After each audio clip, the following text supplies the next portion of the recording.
This is the QTV Nightly News, which is also on Q Radio 103.3 FM, and I am Jul Denjai. Thank you for joining us. Here are the headlines. Government ministers appeared before the National Assembly today and faced a series of questions for which due notice were given on public finance, accountability, national security, water supply, environmental protection, and youth migration. The National Assembly member for Lower Badibu constituency, Honorable Kemo Gassama, today issued a strong condemnation of the growing spread of hate speech, tribal bigotry, and divisive rhetoric in the Gambia. His Excellency President Adama Barrow on Wednesday inaugurated the new head office of the global properties known as the Global Tower. And the Kanifing Municipal Council has officially launched a new project called Leveraging Digital Addresses for Advanced or Evidence-Based Policy Making, aimed at strengthening municipal governance. Those were the headlines, and now the news in detail.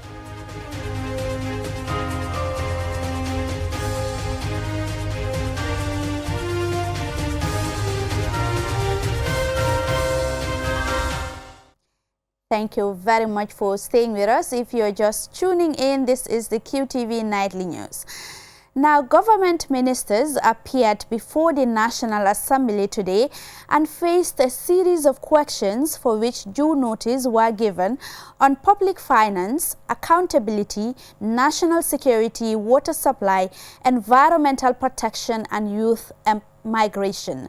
Aliou Cisse attended, and this is his report.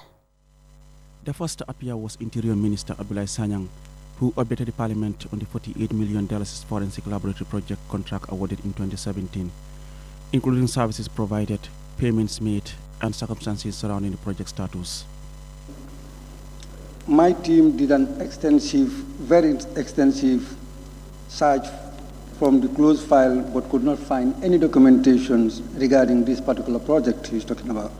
As such, there is no evidence as such yet that such contract has been signed by the Minister of Interior.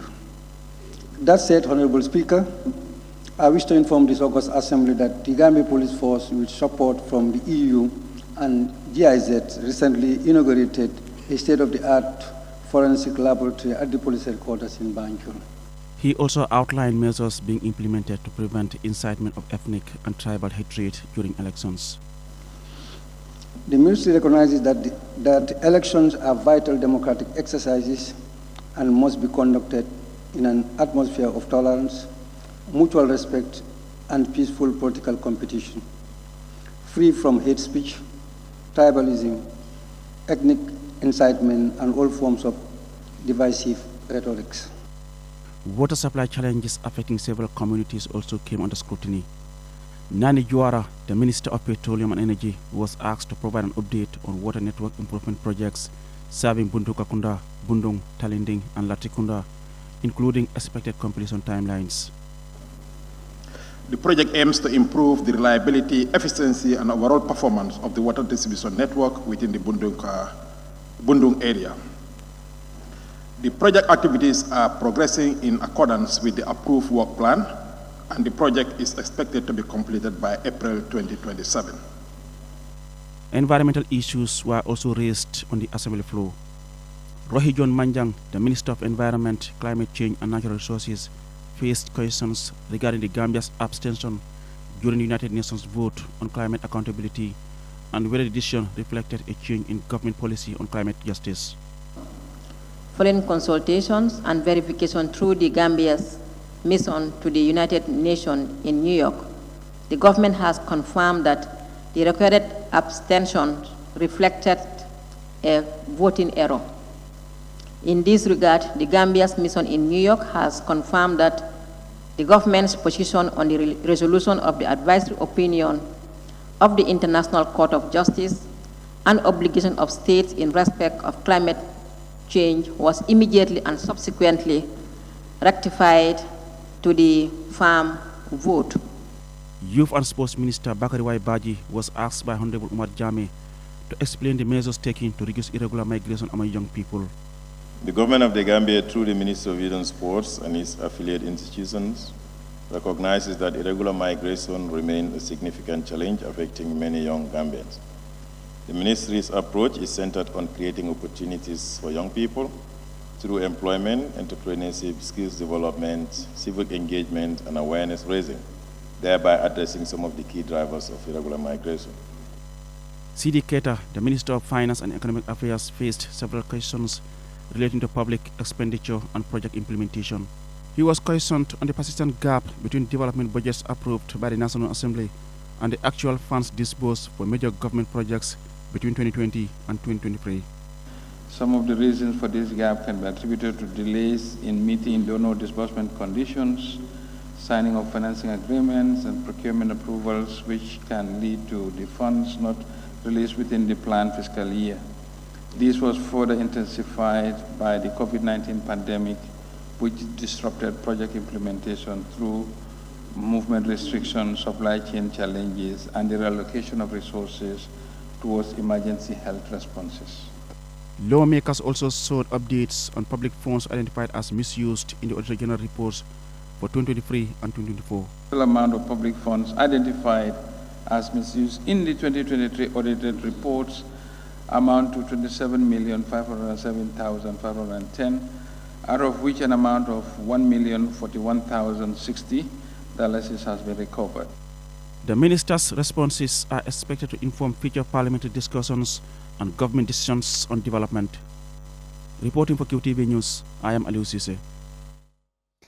The National Assembly member for Lower Badibu constituency, Honorable Kemo Gassama, today issued a strong condemnation of the growing spread of hate speech, tribal bigotry and divisive rhetoric in the Gambia.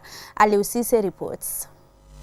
Speaking during the National Assembly's Matter of the Day in the ongoing second ordinary session in the 2026 legislative year, the lawmaker called on political leaders, government institutions and citizens to reject tribalism and safeguard national unity.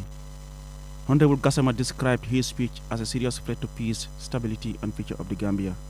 Hate speech must never be tolerated in any civilized society. It is dangerous, divisive and destructive. It creates mistrust among citizens, fuels hostility and undermines the spirit of national cohesion that we have worked so hard to build as a people. He warned that hate speech is increasingly finding its way into the public discourse and in some cases is being amplified by influential figures and political actors. He stressed that leadership carries a responsibility to unite people rather than divide them. This issue should not be viewed through a partisan lens. Hate speech does not belong to one political party or another. Its constituency or outcome affect the entire nation. Therefore, all political parties must take responsibility for the conduct of their members and supporters and ensure that they promote peaceful coexistence and mutual respect. Other speakers, including Honorable J.B. Mbalo of Lower Flodu West, Honorable Almame Jiba of Fonyi Councillor, Honorable Umar Jame of Janjambure, and Honorable Lame Sise of Kiang West condemn all forms of hate speech and tribalism. Let this parliament send a strong and evocal message that hate speech and tribalism have no place in our democracy. Finally, Honorable Speaker, and I'm sending this, the Interior Minister is here. A woman stood and insult, bigotry language against our Islamic scholar. The country is stagnant in its place. No comment was done. Neither even call to the police to be questioned against what is happening. Hate speech may actually undermine that national unity, and it could also foster division among citizens. Several times we have seen the police acted before matters been reported in this country. I can cite two examples. It happens in the case of lawyer Boriture. When he made a remark against the president, he was called for questioning. It happens in the case of Momodu Sabali. When he did in this country, he was called for questioning and detained. Why not in this case when this woman spoke against Imam? Why not they acted? They called for collective actions to reject hate speech and tribalism and embrace the values of peace, tolerance and mutual respect. Reporting for QTV News, I am Aliou Cisse. Now, His Excellency President Adama Barrow on Wednesday inaugurated the new head office of Global Properties, known as the Global Tower, located along the Battle-Harden Highway. Yafatu Gay attended the inauguration and she now reports. The impressive tower is a major milestone for the company and the Gambia's growing real estate sector. Apart from serving as the headquarters of Global Properties, the new facility offers modern and flexible office spaces with premium amenities designed to promote productivity, collaboration and innovation. The building aims to create an environment where professionals and businesses can come together, grow and strive. Speaking at the inauguration ceremony, President Barrow reaffirmed his government's commitment to supporting private sector development and creating an enabling environment for businesses to flourish. This is the kind of story that inspires people. A story that demonstrates the greatness is neither about size or not about borrowing ideas. On the contrary, it is generated and nurtured. To sum it up, the success of Global Properties is an order reflection of what Gambian entrepreneurship can achieve when guided by discipline, integrity, and commitment to national progress. Mamadou Senghor, a Global Properties board member, highlighted the company's ambition to make mortgage financing more available and accessible to every Gambian. We believe that housing is not merely shelter. Housing represents security, wealth creation, family stability, social dignity, and national development. Awandur, the longest-serving staff member of Global Properties, reflected on the company's journey and growth over the years, describing the opening of the Global Tower as a proud moment for staff and stakeholders alike. This moment is not just a milestone for the company. It is personal for me. I have lived this journey. I have seen the challenges, the victories, the long nights, the early mornings, the dreams, the prayers, and the hard work that brought us here. Saul Fraser, the managing director of Global Properties, outlined the company's long-term vision and aspirations, emphasizing its commitment to innovation, excellence and expanding opportunities within the housing and property sector. This is only the beginning.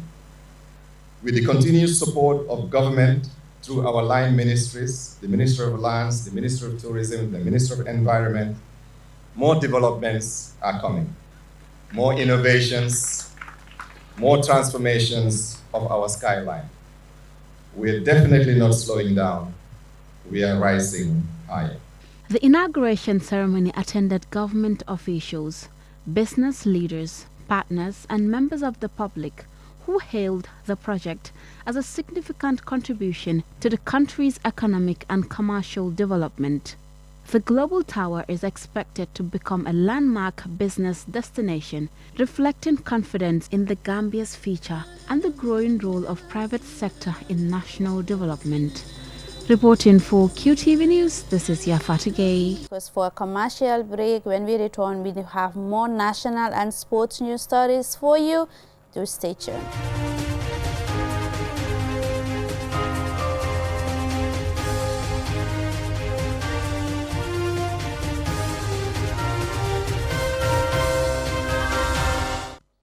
Welcome back, and this is QTV News, and I am Jul Denjai. Here are the rest of tonight's stories. The Kanifing Municipal Council, KMC, has officially launched a new project called Leveraging Digital Addresses for Evidence-Based Policymaking, aimed at strengthening municipal governance through the use of digital addresses and evidence-based policymaking. Jacqueline Colley attended the launch, and this is her report. Funded by the Fund for Innovation in Development, FID, the initiative is being implemented in partnership with researchers from the Paris Dauphine University, Sciences Po Paris, and the University of the Gambia. The project seeks to improve planning and decision-making within the municipality by introducing digital addresses integrating administrative data systems, and promoting the use of data-driven policies. Ms. Sabina Lee is the research coordinator. From the beginning, our objective was never simply to introduce new technology. Our objective was to understand how digital addresses and better information could help KMC become more effective in delivering services, managing operations, and strengthening the relationship between citizens and local government. The lead researcher, Victor Polican, says the implementation will happen in 3 phases: the initialization of Google Plus codes, data integration, and capacity strengthening for stakeholders. Outside of the capital Banjul, the Gambia has no street addressing system, causing people to spend a lot of time giving directions to homes and businesses. Google Plus code serves as digital addresses for locations that do not have conventional street names or house numbers. Based on latitude and longitude coordinates, the codes provide a simple and accurate way of identifying places. Here is Lamin F. Baji, the project's focal point, and Ms. Amina Zaknouf, the Fund for Innovative Development representative. Before the project, it was often difficult to identify whether specific locations and actual receive regular waste collection services. Through the use of postcodes and GPS monitoring, we were able to identify specific underserved locations and track services delivery more systematically. The results show significant promise. On the strength of that evidence, FID is now supporting the second phase, which falls under what we call our Innovation and Public Policy Funding track. It's designed specifically for public entities that wish to integrate a proven innovation into their operations and commit to continuing to measure its impact as they do so. Lord Mayor of Kanifing Municipality, Talib Bensouda, and Stéphane Dover, the head of the French diplomatic mission in the Gambia, both highlighted the essence of the project. This new phase will help strengthen our data systems, improve planning, and deepen evidence-based policy making within KMC. Our ambition is simple: to ensure that decisions are guided not by assumptions, but by accurate information and the real needs of our people. The project, leveraging digital addresses for evidence-based policy making in Kanifing, is of exquisite fineness, and it all comes from Kanifing, fully designed by Kanifing municipality. Let me indulge in a personal perception. The mayor of Kanifing is a man of vision for his city. The project is expected to enhance service delivery and provide KMC with reliable data to support effective planning and development across the municipality. Reporting for QTV News, I'm Jacqueline Collie. We will bring you our take on the rest of Africa's representatives as the week goes on. This is all we have for you in this edition of the News Bulletin, but before we go, here is a recap of the headlines. Government ministers appeared before the National Assembly today and faced a series of questions, of which due notice were given on finance, accountability, national security, water supply, environmental protection, and youth migration. The National Assembly member for Lower Badibu constituency, Honorable Kemo Gassama, today issued a strong condemnation of the growing spread of hate speech, tribal bigotry, and divisive rhetoric in the Gambia. His Excellency President Adama Barrow on Wednesday inaugurated the new head office of the Global Properties, also known as the Global Tower. And the Kanifing Municipal Council has officially launched a new project called Leveraging Digital Addresses for Evidence-Based Policy Making aimed at strengthening municipal governance. This is all we have for you in this edition of the News Bulletin. To join us again at 10 p.m. for another News Bulletin.